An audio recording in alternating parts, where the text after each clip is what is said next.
Audio clip number 22، اس میں انشاءاللہ عز و جل آپ سورہ بقرہ کی آیت نمبر 60 سے لے کر 63 تک کی تلاوت، ترجمہ اور تفسیر سنیں گے۔ بسم اللہ الرحمن الرحیم۔ ترجمہ: اللہ کے نام سے شروع جو نہایت مہربان رحمت والا ہے۔ وَإِذِ اسْتَسْقَىٰ مُوسَىٰ لِقَوْمِهِ فَقُلْنَا اضْرِب بِّعَصَاكَ الْحَجَرَ فَانفَجَرَتْ مِنْهُ 12 عَيْنًا قَدْ عَلِمَ كُلُّ أُنَاسٍ مَّشْرَبَهُمْ كُلُوا وَاشْرَبُوا مِن رِّزْقِ اللَّهِ وَلَا تَعْثَوْا فِي الْأَرْضِ مُفْسِدِينَ۔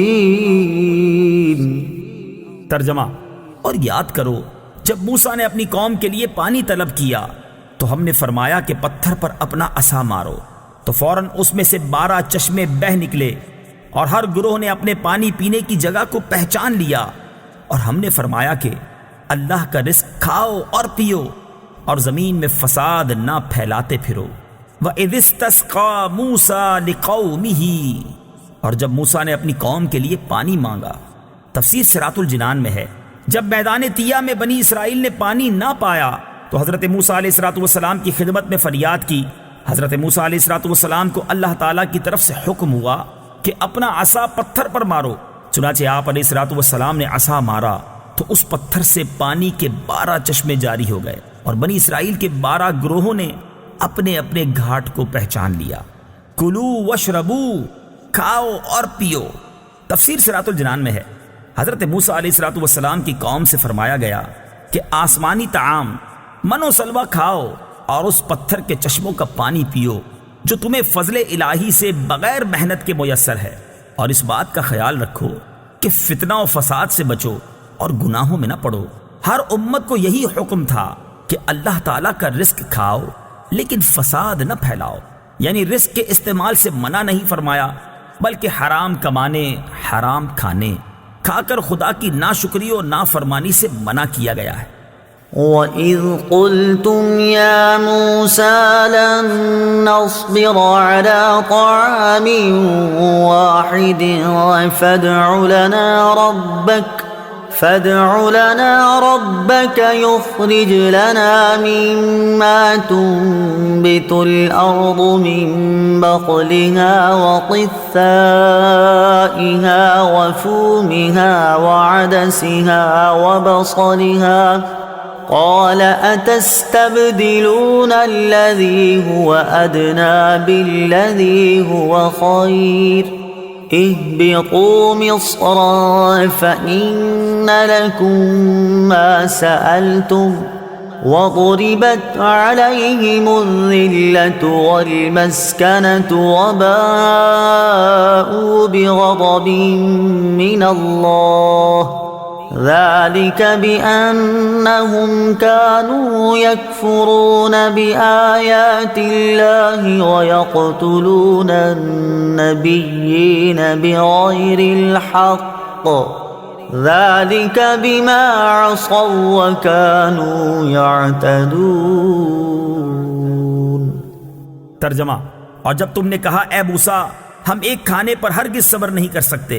لہٰذا آپ اپنے رب سے دعا کیجئے کہ ہمارے لیے وہ چیزیں نکالے جو زمین اگاتی ہے، جیسے ساگ اور ککڑی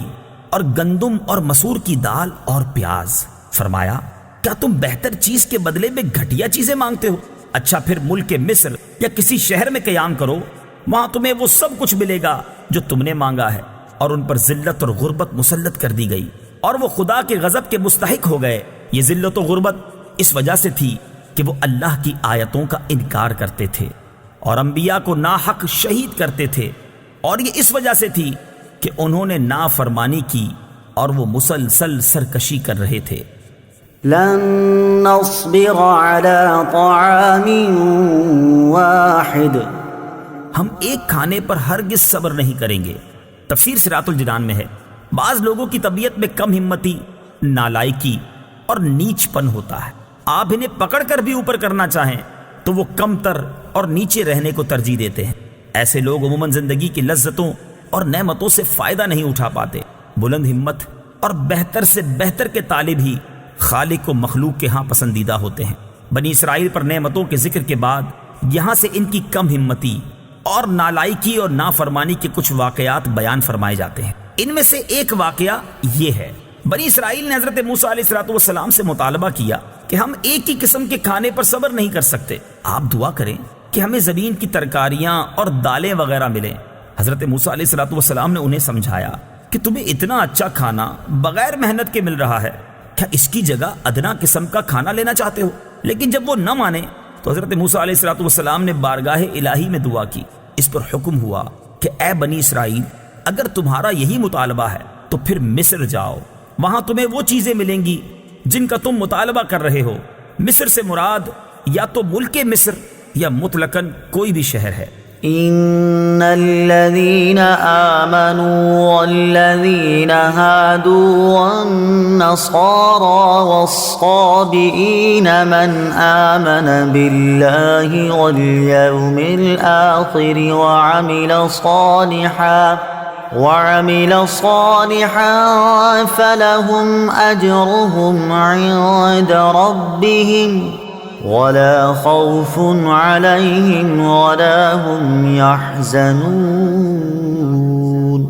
وإذ أخذنا ميثاقكم ورفعنا فوقكم الطور خذوا ما آتيناكم بقوة واذكروا ما فيه لعلكم تتقون۔ ترجمہ، بے شک ایمان والوں نیز یہودیوں اور عیسائیوں اور ستاروں کی پوجا کرنے والوں میں سے جو بھی سچے دل سے اللہ پر اور آخرت کے دن پر ایمان لے آئیں اور نیک کام کریں تو ان کا ثواب ان کے رب کے پاس ہے، اور ان پر نہ کوئی خوف ہوگا اور نہ وہ غمگین ہوں گے۔ اور یاد کرو جب ہم نے تم سے عہد لیا اور تمہارے سروں پر طور پہاڑ کو معلق کر دیا اور کہا کہ مضبوطی سے تھامو اس کتاب کو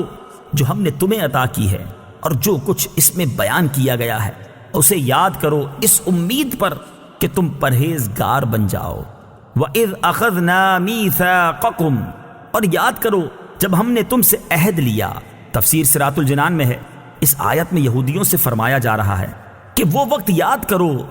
کہ جب اللہ تعالیٰ نے بنی اسرائیل سے عہد لیا کہ وہ توریت کو مانیں گے اور اس پر عمل کریں گے، لیکن پھر انہوں نے اس کے احکام کو بوجھ سمجھ کر قبول کرنے سے انکار کر دیا، حالانکہ انہوں نے خود بڑی التجا کر کے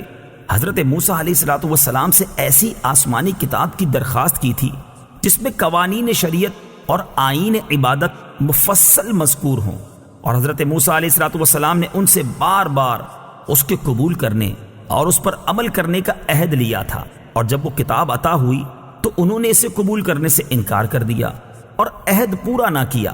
جب بنی اسرائیل نے اللہ تعالیٰ سے کیا ہوا عہد توڑا تو حضرت جبریل امین علیہ السلام نے اللہ تعالیٰ کے حکم سے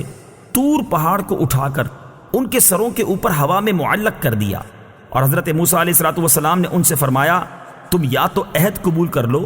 ورنہ پہاڑ تم پر گرا دیا جائے گا اور تم کچل ڈالے جاؤ گے۔ اس میں صورتاً عہد پورا کرنے پر مجبور کرنا پایا جا رہا ہے، لیکن در حقیقت پہاڑ کا سروں پر معلق کر دینا اللہ تعالیٰ کی قدرت کی قوی دلیل ہے، جس سے دلوں کو اطمینان حاصل ہوتا ہے کہ بے شک حضرت موسیٰ علیہ السلام اللہ تعالیٰ کے رسول ہیں اور ان کی اطاعت اللہ تعالیٰ کو مطلوب ہے، اور یہ اطمینان ان کو ماننے اور عہد پورا کرنے کا اصل سبب ہے۔ یاد رہے کہ دین قبول کرنے پر جبر نہیں کیا جا سکتا، البتہ دین قبول کرنے کے بعد اس کے احکام پر عمل کرنے پر مجبور کیا جائے گا۔ اس کی مثال یوں سمجھیں کہ کسی کو اپنے ملک میں آنے پر حکومت مجبور نہیں کرتی، لیکن جب کوئی ملک میں آ جائے تو حکومت اسے قانون پر عمل کرنے پر ضرور مجبور